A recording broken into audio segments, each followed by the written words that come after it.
नमस्कार, आप देख रहे हैं इंडियन स्पेशल और मैं हूं आपके साथ संचिता शुक्ला।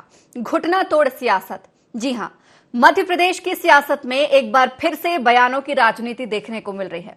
रामेश्वर सर का बयान एक बार फिर से राजनीति गरमाते हुए नजर आ रहा है। दिग्विजय सिंह ने भी इस बयान के बाद उनका चैलेंज एक्सेप्ट भी किया है। दिग्विजय सिंह रामधुन बजाने वाले हैं। जी हां, रामेश्वर शर्मा का दिग्गी पर हमला, रामधुन करने के पीछे भू माफिया का संरक्षण।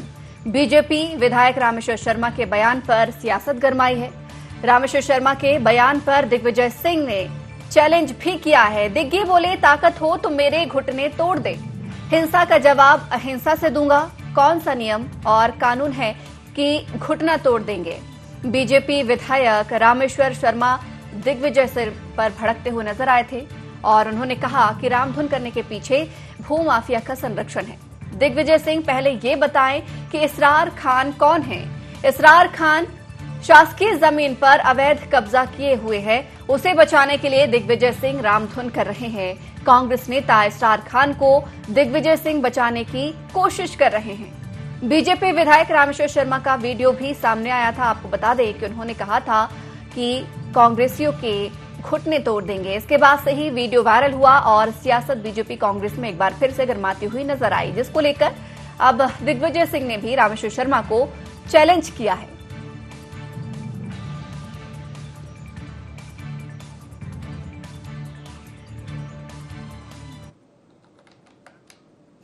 तो आइए सबसे पहले हम आपको बीजेपी विधायक रामेश्वर शर्मा का वो वीडियो दिखाने जा रहे हैं जिसको लेकर इतनी राजनीति गरमाई हुई है और आरोप प्रत्यारोप का दौर एक बार फिर से शुरू हो गया है। तो आइए सुनिए उनका ये वीडियो।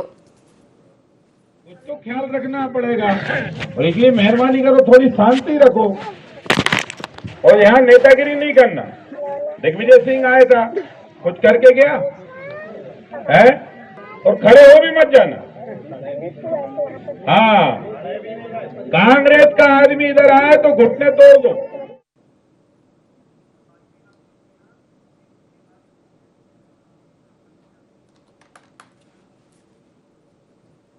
तो ये वो वीडियो था जिसको लेकर लगातार सियासत देखने को मिल रही है और कांग्रेस बीजेपी में एक बार फिर से तनातनी का माहौल देखने को मिल रहा है।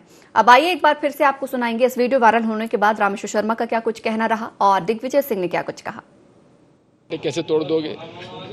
कौन सा नियम और कौन सा कानून है जिसमें आप घुटने तोड़ देंगे? घुटने कैसे तोड़ दोगे?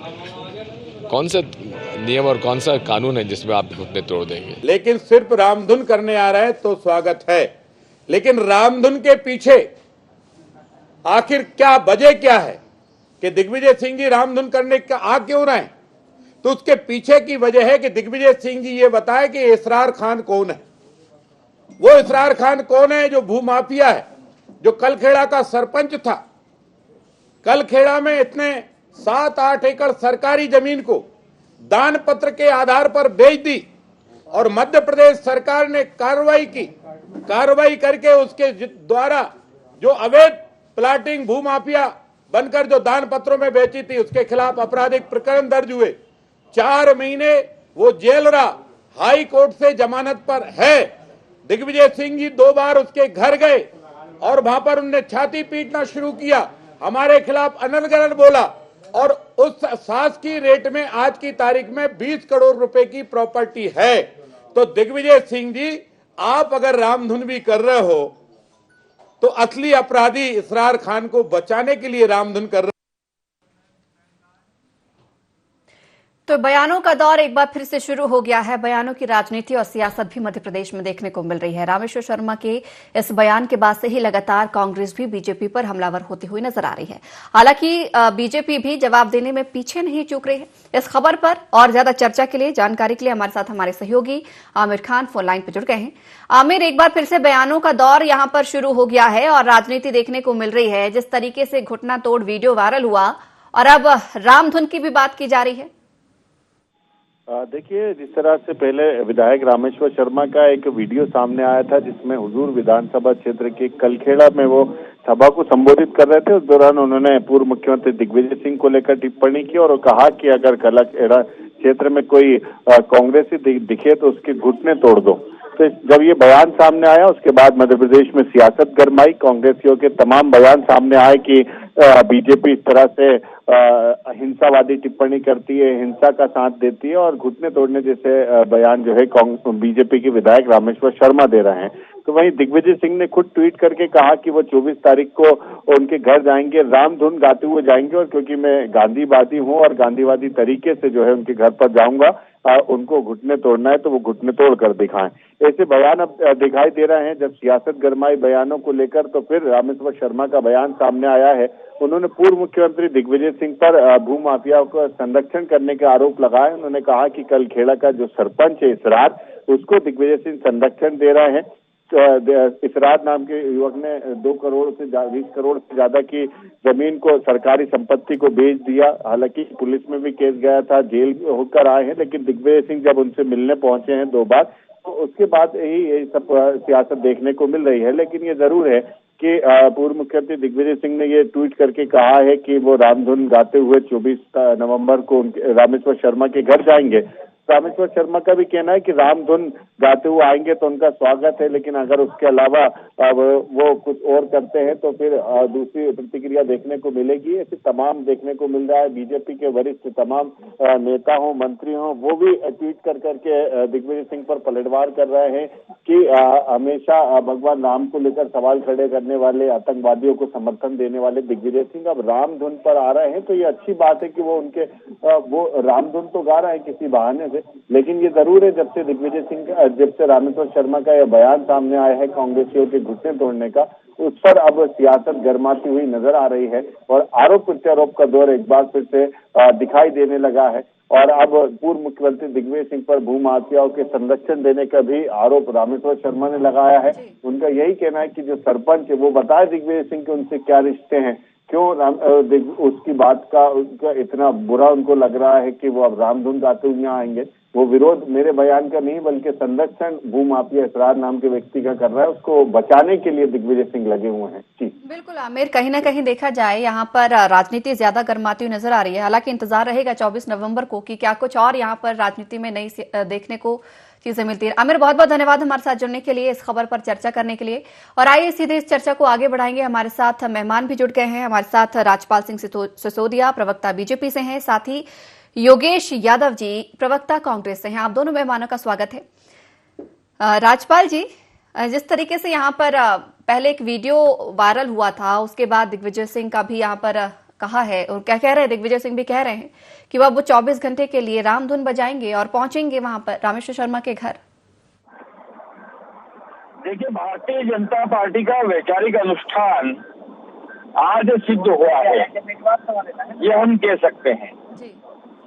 जो लोग राम जी के अस्तित्व को नकारने का काम करते थे, वे अगर आज रामधुन गाते हुए भोपाल की सड़कों पर रामेश्वर शर्मा जी के घर पहुंचेंगे तो यही तो हम चाहते थे। भगवान श्री राम रामधुन गाने वाले को सद्बुद्धि देते हैं। मैं समझता हूं कि 24 तारीख को दिग्विजय सिंह जी को भी सद्बुद्धि मिलेगी और वो इसरार खान जैसे लोगों का साथ छोड़ देंगे। ये इसरार खान कौन है? 20 करोड़ की सरकारी जमीन को बेचने वाले को बचाने के लिए, उस इसरार खान को बचाने के लिए दिग्विजय सिंह को जय सियाराम याद आ रहे हैं। ये खेड़ा गांव का सरपंच इसरार खान, जिसने करोड़ों की जमीनों पर कब्जा कर रखा है, उसको बचाने का काम करने का काम दिग्विजय सिंह कर रहा है। ये वही दिग्विजय सिंह जी है जिनको कमलनाथ जी की सरकार में कमलनाथ जी के मंत्री उमंग सिंगार ये कहते थे कि इस प्रदेश का सबसे बड़ा शराब माफिया, सबसे बड़ा भू माफिया और सबसे बड़ा रेत माफिया है, उसका नाम है दिग्विजय सिंह। ये हम नहीं कहते हैं, ये उमंग सिंगार कहते थे, जो आज भी कांग्रेस के नेता है। अगर वो गलत कहते थे तो कांग्रेस उन पर कार्रवाई करती, कमलनाथ जी उनको मंत्री पद से बर्खास्त करते, और अगर ऐसा नहीं हुआ इसका मतलब वो सही कह रहे। तो ये दिग्विजय सिंह जी जो है, सरकारी जमीनों पे कब्जे करने वाले जो लोग हैं, जिनसे लाखों करोड़ रुपए लेके ये जब मुख्यमंत्री थे तब इन्होंने। ठीक है, एक प्रतिक्रिया मैं योगेश जी की भी लूंगी, आपके पास लौटूंगी। योगेश जी, दिग्विजय सिंह जाने के लिए कह रहे हैं, लेकिन दूसरी तरफ से प्रतिक्रिया ये भी आ रही है, वो स्वागत की तैयारी कर रहे हैं कि आए, स्वल्पाहार की व्यवस्था होगी। सबसे पहले तो मैं भारतीय जनता पार्टी के इस वैचारिक अनुष्ठान की व्याख्या करना चाहूंगा। हमारे भाजपा प्रवक्ता जी ने ये वैचारिक अनुष्ठान, घुटने तोड़ दो, सिर फोड़ दो, मंत्री पुत्र के द्वारा किसानों को कुचल दो, यही इनका वैचारिक अनुष्ठान है। ये इनका एक गुप्त एजेंडा है। रामेश्वर शर्मा तो एक प्रतीक है। ये पूरी भारतीय जनता पार्टी की मानसिकता है, कुचलो, दबाओ, मारो, कूटो, और इस तरीके से ये प्रजातंत्र की हत्या करना चाहते हैं। और आज बड़ी विचित्र बात नजर आ रही कि भारतीय जनता पार्टी के किसी भी नेता ने इस बात पर अपनी क्षमा याचना नहीं की कि एक ये असामाजिक बयान जारी किया गया, और एक जिसको अमर्यादित बयान कहेंगे, और एक विधायक का पद एक गरिमामय पद होता है, एक मोहल्ले टाइप की टपोरी टिप्पणी करना, ये कितना एक भारतीय जनता पार्टी के विधायक को शोभा देता है, ये इस बात से स्पष्ट होता है। और कांग्रेस का तत्व है, गांधी तत्व है। दिग्विजय सिंह जी ने बोला है, ठीक है साहब, आप चलाए, लठ मारे, हमारे सिर फोड़े, हमारे घुटने फोड़े, हम गांधी तत्व के लोग हैं, हमने गांधी परंपरा का निर्वाह किया है। जब हमारा गांधी हाथ में लाठी लेकर अंग्रेजों के अत्याचार से नहीं डरा, उस समय भी अंग्रेजों ने गोलियां चलाई थी, उसके बाद भी वो चले गए। तो ये अभी आधुनिक अंग्रेज वापस आए जो घुटने तोड़ेंगे, गोलियां चलाएंगे, मारेंगे, पीटेंगे, ये इनका एजेंडा है। तो कांग्रेस का व्यक्ति जो गांधी तत्व को जिसने आत्मसात कर लिया है, और वो कभी इन चीजों से विचलित नहीं होंगे। माननीय दिग्विजय सिंह जी एक अंतर्गामी व्यक्ति हैं, ज्ञान उनके अंतर में समाया हुआ है और उनकी अंतरात्मा में ज्ञान है। और जहां तक राम को परिभाषित करने की बात है, तो राम को परिभाषित करने में भारतीय जनता पार्टी ये ना माने कि ये उनका व्यक्तिगत पेटेंट हो गया। भगवान राम हमारी आत्मा में आत्मसात है, और आत्मसात का मतलब ये है कि भगवान राम की मर्यादा पर, भगवान राम के पुरुषोत्तम जो उनका जीवन रहा, मर्यादा पुरुषोत्तम का, और जो उनके वचन रहे, जो उनका त्याग और बलिदान रहा, पिता के आदेश का पालन रहा है, तो कांग्रेस के हर व्यक्ति के भीतर राम आत्मसात है। और हमें भारतीय जनता पार्टी से धर्म की परिभाषा लेने की आवश्यकता नहीं है, क्योंकि धर्म के नाम पर भगवान राम को भी चुनाव का पोस्टर बनाने वाले जानते हैं कि भगवान राम किसके साथ है। और धर्म की व्याख्या यदि आप चाहते हैं कि धर्म क्या होता है, तो माननीय दिग्विजय सिंह जी की नर्मदा परिक्रमा पर जो अभी पुस्तक प्रकाशित हुई है, उसका अध्ययन कर ले, पढ़ ले, तो धर्म की विवेचना हो जाएगी कि धर्म क्या होता है। ठीक है, हमारे साथ सुरेश शर्मा वरिष्ठ पत्रकार भी जुड़ गए हैं। सर, स्वागत है आपका INA 24 में। जी नमस्कार। हाँ सर, जिस तरीके से भी आप भी देख रहे हैं कि एक बार फिर से बयानों की राजनीति शुरू हो गई है, आरोप प्रत्यारोप का दौर भी चलने लगा। एक तरफ घुटने तोड़ने की बात की जा रही है, दूसरी तरफ रामधुन की बात की जा रही है। सर, कैसे देखते हैं इन बयानों को? देखिए, हम लोग जो पत्रकार हैं वो खबर देखते हैं कि इसमें से खबर क्या है जी। और दो अलग अलग खबरें हैं। पहली एक खबर ये है कि भोपाल के विधायक श्री रामेश्वर शर्मा जी ने एक कोई पांव तोड़ने की, घुटने तोड़ने की बात कही है, और दूसरा दिग्विजय सिंह जी उनके घर जा रहे हैं और उनके घर के सामने बैठ करके रामधुन गाएंगे और जो है अहिंसा की कोई बात कर रहे हैं। ये दो अलग अलग खबरें हैं। पहली खबर में जो है एक चीज विलुप्त हो रही है, और वो ये है कि सरकारी जमीन पर कब्जा करने यदि कोई कांग्रेसी आएगा तो उसके घुटने तोड़े जाएंगे। मुझे लगता है पूरा सेंटेंस ये है। अब उसमें से केवल घुटना टूटने वाली बात आ गई, जो कि नहीं कहना चाहिए। मैं इस प्रकार की बातों से सहमत नहीं हूँ, नहीं कहना चाहिए, ये एक बात है। लेकिन खबर का जो पूरा तत्व है वो ये है कि सरकारी जमीन पर कब्जे का विवाद था, और उस विवाद को उस जगह को मुक्त कराया गया था। कुछ कांग्रेस के नेताओं द्वारा जमीन पर कब्जा था, उस पर ये सब बातें थी, उस पर ये भाषण था। एक बात तो ये है। और दिग्विजय सिंह जी जा रहे हैं, निश्चित रूप से वो बहुत बड़े नेता हैं। मध्य प्रदेश की राजनीति का जो है वो केंद्र बिंदु हमेशा रहते हैं, चाहे 2003 के चुनाव हो, चाहे अभी 2000 उपचुनाव अभी तक के आ जाए यदि मान लो, इनमें तो दिग्विजय सिंह केंद्र बिंदु रहते हैं। तो उनका जाना राजनीति की एक बड़ी घटना है। और मुझे इस बात को विचार करते हुए भी आज सुबह से जब मैंने ये दिग्विजय सिंह का पढ़ा, तो मैंने ये जरूर विचार किया कि इतने बड़े नेता को इतने जो है एक विधायक के बयान पर इस तरह की प्रतिक्रिया देना चाहिए, या जो है अन्य कांग्रेस के नेताओं से इस प्रकार का बयान करके उनके साथ दिग्विजय सिंह को जाना चाहिए। मुझे लगता है राजनीति में इस बात का एक बड़ा ध्यान होता है कि कोई भी बड़ा नेता किस नेता के लेवल में खड़ा हो रहा था। यानी दिग्विजय सिंह आज रामेश्वर शर्मा के लेवल में खड़े हो गए। ये खबरों की बातें कर रहा हूं मैं, जो खबर का एक इम्पैक्ट निकल करके सामने आएगा। क्या होता है, कैसी स्थितियां बनती हैं, रामधुन कैसी गाई जाती है, रामेश्वर शर्मा रामायण भेंट करेंगे, ये सारी जो है उसके बाद के घटनाक्रम है। लेकिन जो अभी घटनाक्रम है उसकी मैंने व्याख्या की है। जहां तक बयानबाजी और इन सब की बात है, तो मुझे लगता है कि राजनीति में काम करने वाले लोगों की जो जबान है उस पर कोई लगाम नहीं बची है। चाहे रामेश्वर शर्मा बोल रहे हो, चाहे रणदीप सुरजेवाला बोल रहे हो, या राहुल गांधी जी बोल रहे हो, सबकी जबान जो है वो बेलगाम है और कुछ भी बोला जा रहा है। तो ये एक बहुत ही इस समय देश की राजनीति में शर्मनाक स्थिति है कि नेताओं के बयान जो है, उनके अंदर जो आदर्श हुआ करता था, यदि इंदिरा जी को वाजपेयी जी दुर्गा कहने का साहस कर सकते थे, तो नरसिम्हा राव जो है उन्हें नेतृत्व दे करके यूएनओ में भेजने की ताकत रखते थे। ये जो राजनीति का चरित्र था, ये चरित्र गायब हो गया और हलकट शब्दों का इस्तेमाल होने लग गया। आज जो है, मैं मेरे मित्र यादव जी को सुन रहा था, बहुत विद्वान है और बहुत अच्छा बोलते हैं, और आज दिग्विजय सिंह जी यदि मान लो धर्म की व्याख्या करने लग जाएंगे तो फिर अधर्म क्या होगा।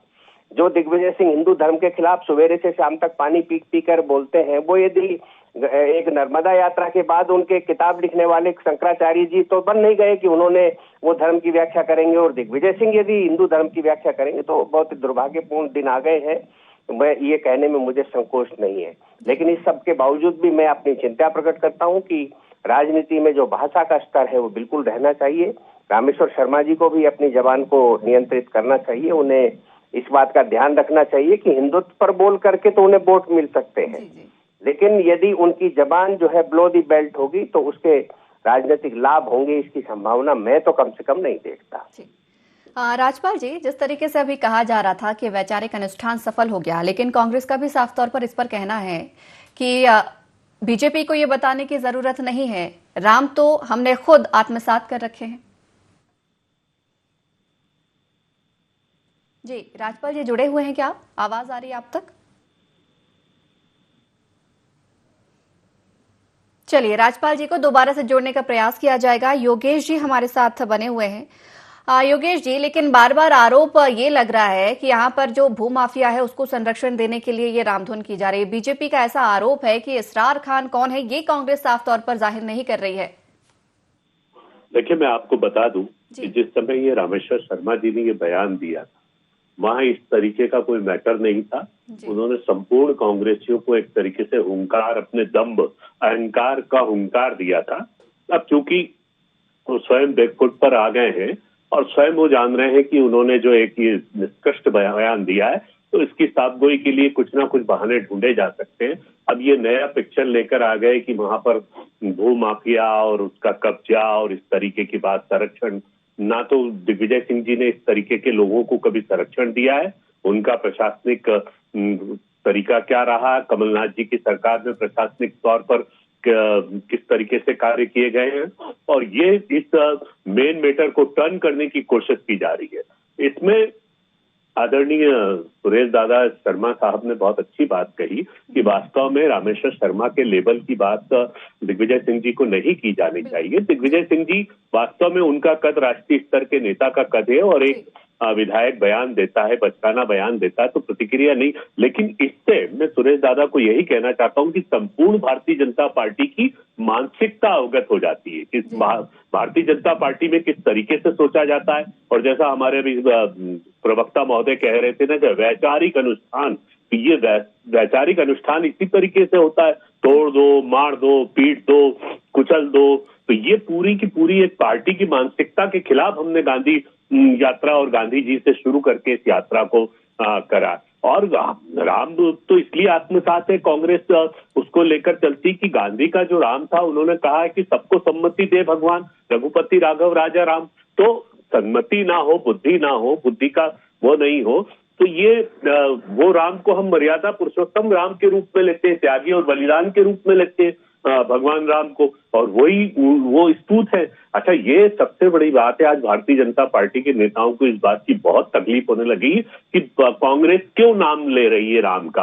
अरे भाई, हमारे पूर्वज प्रार्थना, ये एक नैसर्गिक सनातन धर्म में जन्म लेने के बाद, तो हिंदू धर्म में जन्म लेने के बाद ये तो हमारी स्वयं स्फूर्त चेतना होती है। अब इसमें आवश्यकता नहीं है कि हमें भारतीय जनता पार्टी को दिखाने के लिए या राजनीतिक लाभ के लिए तो ये सब बातें नहीं है। और दिग्विजय सिंह जी के बारे में एक बहुत महत्वपूर्ण मैं बात कह रहा हूँ, मैं उनके प्रति इसलिए बहुत आस्था है मेरी कि वो हर अतिवाद, किसी भी धर्म किसी भी जाति का अतिवाद हो, वो अतिवाद के खिलाफ है। और अपने प्रशासनिक कार्यकाल में उन्होंने अतिवाद के हमेशा खिलाफ हमला बोला है।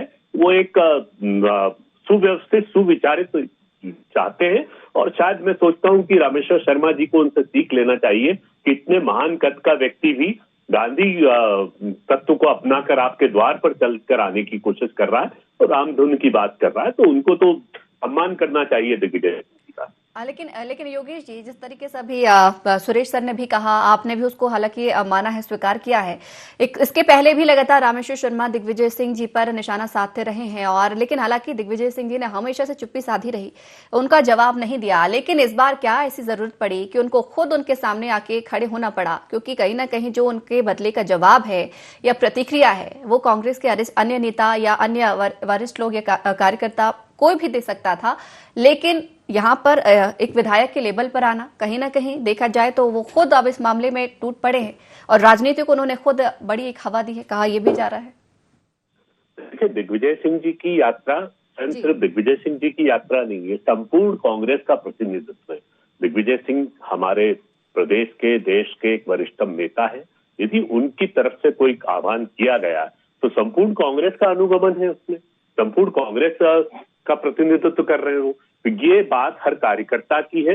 हाँ, क्योंकि रामेश्वर शर्मा जी ने सिर्फ दिग्विजय सिंह जी के खिलाफ नहीं बोला, उन्होंने हर कांग्रेसी के खिलाफ बोला कि कोई भी कांग्रेसी आएगा तो उसके घुटने तोड़ दो। अब घुटने तोड़ देंगे साहब, तो दिग्विजय सिंह जी हमारे नेता हैं। यदि दिग्विजय सिंह जी उस यात्रा को प्रारंभ करते हैं तो संपूर्ण कांग्रेस के लिए वो कर रहे हैं, हर कार्यकर्ता के लिए कर रहे हैं। हर बूथ पर बैठे हुए उस कार्यकर्ता को कहीं भयभीत होने की आवश्यकता नहीं है। हम तो गांधी वाले लोग हैं, लाठी गोली खाएंगे, उसके बाद भी जैसे देश आजाद करवाया था वैसे ये कुप्रशासन से इस प्रदेश को आजाद करवाएंगे।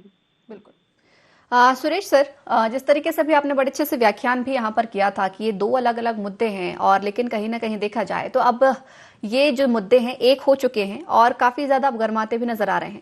ये भी आपने एक बड़ी अच्छी बात कही थी कि दिग्विजय सिंह को जरूरत नहीं थी कि वो खुद आते और यहाँ पर इस बात का रिप्लाई करते। लेकिन सर, अगर मैं राजनीति की यहाँ पर बात करूं, जो भाषा है, पहली बार ऐसा नहीं है कि इस तरीके की भाषाओं का प्रयोग हो रहा हो। पहले भी ऐसे कई बार इस तरीके की भाषाओं का प्रयोग किया गया था। इसके बाद में यहाँ पर मीटिंग भी हुई, मंथन भी किया गया और शब्दों को यहाँ पर सीमित तरीके से बोलने के लिए कहा भी गया।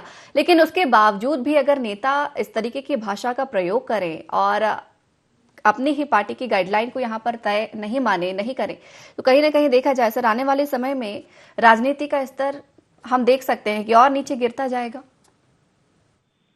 देखिए, इस समय निश्चित रूप से राजनीति के लिए भी आचार संहिता की बहुत जरूरत है। और कहाँ कितना बोलना है, कितना देश के हित में है, कितना समाज के हित में है, कितना दोस्तों के हित में है, इन सारी बातों का ध्यान रखने की बहुत जरूरत है। मैं जैसा कि आपको एक जानकारी, अतिरिक्त जानकारी देता हूं कि हम सब लोग अभी पत्रकारों के एक महासंगठन की दृष्टि से चंडीगढ़ में शामिल हुए और हमने इस बात पर जोर दिया कि हम अपने अनुशासन के लिए स्वनियमन की बात करें और हमको अपने ऊपर नियंत्रण कैसे रखना है, इस पर हम लोगों ने लंबी चर्चा की, 2-2.5-3 घंटे तक चर्चा की देश भर के। तो मैं यही अपेक्षा रखता हूं कि देश का राजनीतिक जो नेतृत्व है वो मूल रूप से देश को दिशा देने वाला है, उसको भी अपने ऊपर स्वनियमन की बात करना चाहिए।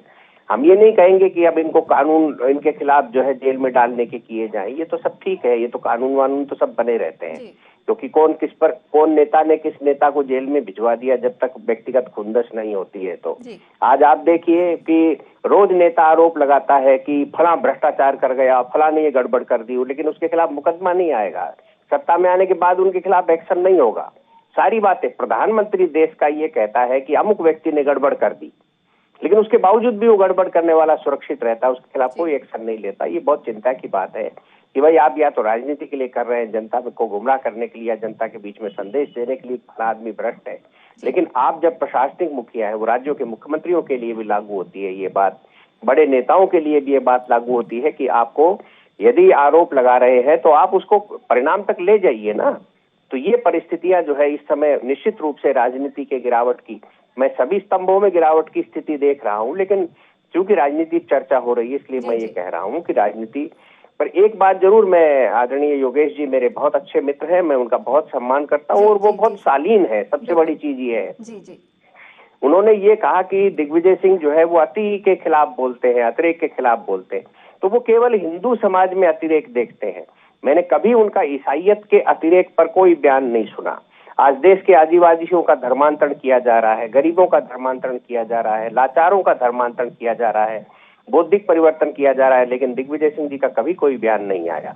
आप आतंकवादी जो है उनके समर्थन में जाकर के दिग्विजय सिंह से खड़े हो जाते हैं। बटाला इनकाउंटर के मामले में कभी भी आतंकवादियों की निंदा नहीं की। वो ओबामा जी बोलेंगे, ये सारी चीजें जो है राजनीतिक शब्द है, ये मैं इसका उपयोग नहीं करूंगा, लेकिन हिंदू धर्म के खिलाफ सदैव बोलते रहते हैं। ये जरूर अतिरेक यदि मान लो हिंदू समाज में उन्हें दिखता है तो बोले, वो उसमें कोई आपत्ति नहीं है, उनका अधिकार है। लेकिन बात से सहमत भी हूं और समय फिलहाल सर इजाजत नहीं दे रहा है कि इस चर्चा को आगे बढ़ाया जाए।